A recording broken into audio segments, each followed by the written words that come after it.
కార్తీక మాసంలో ఉపవాసం విశేషం. 4 దశాబ్దాల క్రితం ఆంధ్రప్రదేశ్లో తుఫాను వచ్చి ఎంతో ప్రాణ నష్టం, ఆస్తి నష్టం జరిగి దివిసీమ మొత్తం అతలాకుతలమైన రోజుల్లో జరిగిన సంఘటన ఇది.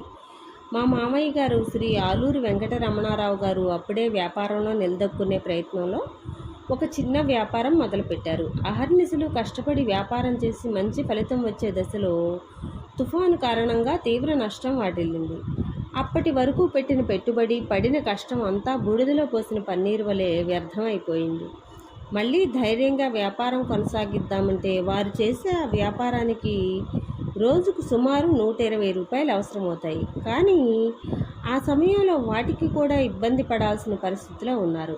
అప్పుడు మహాస్వామి వారు చాతుర్మాస్య దీక్షలో ఉన్నారని వెళ్ళి ఒకసారి దర్శనం చేసుకుందామని అనుకున్నారు.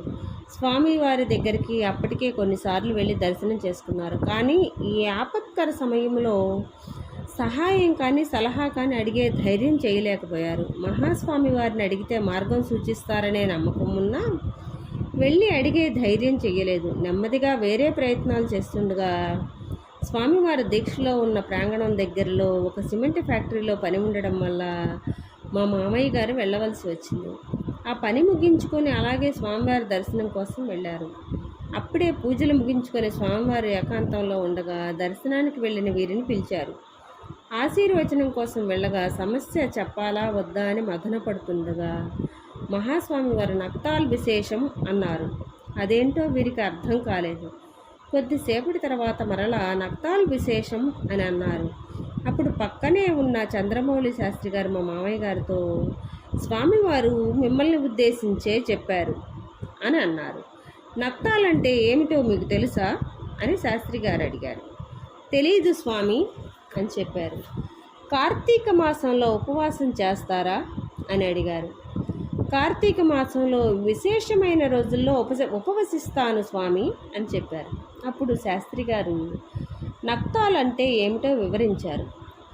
ఈశ్వర ప్రీతికరమైన కార్తీక మాసంలో క్రమం తప్పకుండా శక్తి కొలది ఈశ్వరారాధన చేసి ఉదయం నుండి ఉపవాసం ఉండి సూర్యాస్త సమయంలో దీపారాధన చేసి నక్షత్ర దర్శనం తర్వాత ఈశ్వర ప్రసాదం అంటే భోజనం తీసుకోవాలి.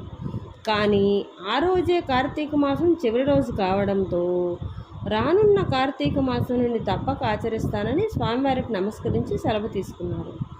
అప్పటి నుండి ప్రతి సంవత్సరం క్రమం తప్పకుండా కార్తీక మాసంలో నక్తాలు ఆచరిస్తూ ఈశ్వరానుగ్రహం పొందుతూ వచ్చారు.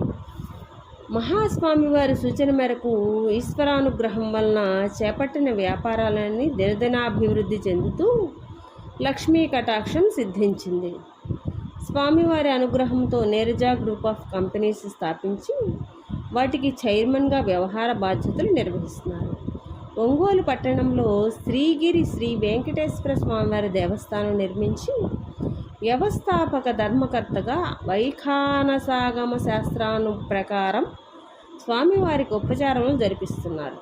వేద విద్యాభ్యాసం ప్రాముఖ్యత, ఆవశ్యకత ఎరిగిన వారై వారి తల్లిదండ్రుల పేరు మీద వేద పాఠశాల స్థాపించి వేద విద్యా ప్రవర్తక అని గౌరవం పొందారు.